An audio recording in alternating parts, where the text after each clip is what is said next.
तो पहले तो सभी को राधे राधे। तो आपका स्वागत है मेरे हिंदी क्लासेस 10 में। आई होप आपको वीडियो अच्छी लगी होगी जो इससे पहले वीडियो आई थी सादगी। तो आज हम पढ़ेंगे साधना के बारे में कि साधना हमें कैसे करनी चाहिए, ठीक है, और हम इसे कैसे कर सकते हैं और हमें किससे सीख लेनी चाहिए, वो इसमें बताया गया है। आई होप आपको अच्छा लगेगा। तो आगे आज पढ़ते हैं साधना, ठीक है। जीवन में उन्नत स्थिति तक पहुंचने के लिए दृढ़ संकल्पों की जरूरत पड़ती है। यानी उच्च शिखर पे पहुंचने के लिए हम छोटी छोटी सीढ़ियों का सहारा ही लेना पड़ता है हमें। सनातन संस्कृति में सर्वाधिक कल्याण करने वाले देवता भगवान शंकर हैं, ठीक है। सती का पुनर्जन्म पार्वती के रूप में हिमालय की पुत्री के रूप में हुआ। आई होप आपको ये चीज़ पता होगी। पार्वती की कामना लोक का कल्याण करने वाले भगवान शंकर से ही विवाह की हुई। फिर तो पार्वती ने कठोर साधना का दृढ़ संकल्प लिया।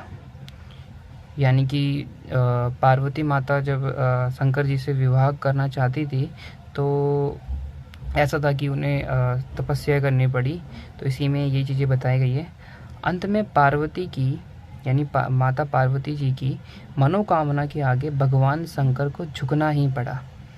पार्वती की इसी तपस्या के चलते भारतीय समाज में हरितालिका तीज का कठोर व्रत यद्यपि महिलाएं करती है, यानी हरितालिका एक तीज व्रत होता है, इसमें बताया गया है कि महिलाएं करती हैं, बट आगे जो इसमें साधना के रूप में अगर यहाँ पे समझा जाए तो, लेकिन इस प्रसंग में संदेश नर और नारी यानी कि मेल और फीमेल सभी के लिए समाहित है।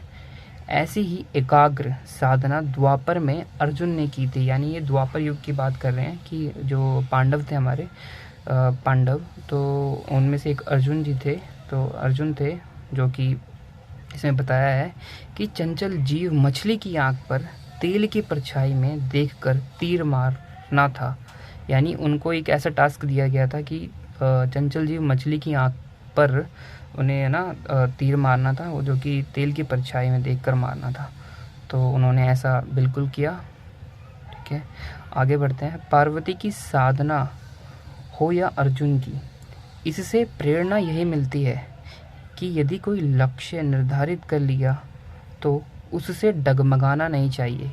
यानी कि या पार्वती माता की हो या अर्जुन की हो, तो इससे हमें यही सीख मिलती है कि हमें अपने एम से यानी लक्ष्य से डगमगाना नहीं चाहिए कि 2 दिन कर लेते हैं, है ना, उसके बाद छोड़ देते हैं बीच में, फिर तीसरे दिन कर लेते हैं, फिर छोड़ देते हैं। तो ऐसा नहीं होना चाहिए।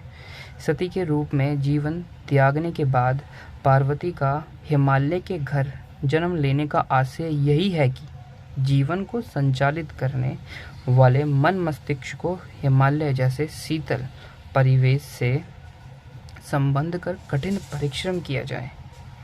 पार्वती का लक्ष्य लोक कल्याण के लिए सर्वस्व त्याग के देवता शंकर जी से ही विवाह का था। जब व्यक्ति सर्व कल्याण की जगह लोक कल्याण की भावना से कोई कार्य करता है तो वह समाज में आदरणीय होकर ही रहता है। यानी कि जैसे कि कोई भी व्यक्ति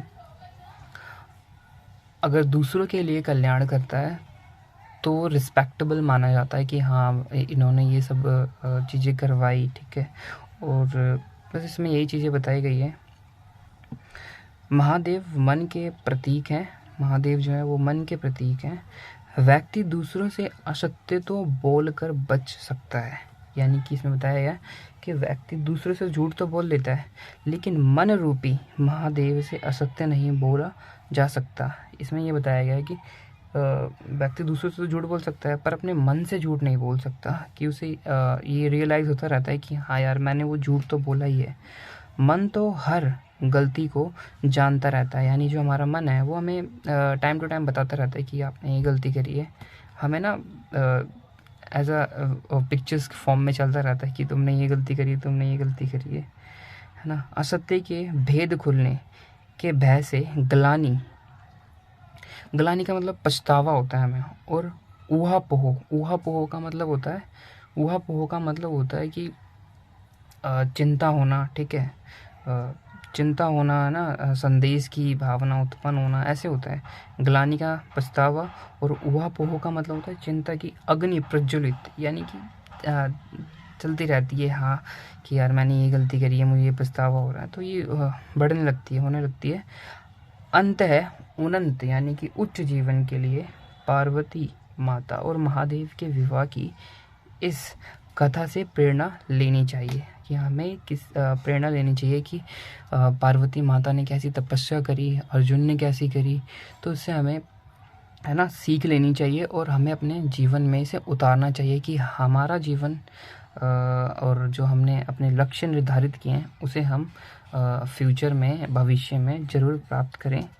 इसी के साथ आज की वीडियो यहीं पे समाप्त होती है। अगर आपको अच्छा लगे तो लाइक एंड कमेंट और सब्सक्राइब करके ज़रूर जाना, और अगर आपको कुछ इसमें अगर मुझसे कोई गलती हो तो बिल्कुल कमेंट में ज़रूर बताएं और अपने व्यू ज़रूर रखें कमेंट में। Thank you guys. अंत में फिर राधे राधे। कि राधे राधे मैं इसलिए बोलता हूँ कि है ना, जीवन में कुछ चीज़ें अलग हटके भी होनी चाहिए, जैसे कि हम सुबह उठ के नमस्कार बोलते हैं, मतलब मेनली यही सुनने में आता है कि नमस्कार नमस्कार नमस्ते, तो कुछ नया ऐड करना चाहिए और भगवान के प्रति समर्पित भी हमें रहना चाहिए और अपने एम के प्रति भी। तो आई होप आपको इससे कुछ सीख मिली होगी और आप अपने जीवन में इसे इम्प्लीमेंट करेंगे, उतारेंगे। तो उसी के साथ अंत में फिर राधे राधे। फिर अगली वीडियो में मिलते हैं।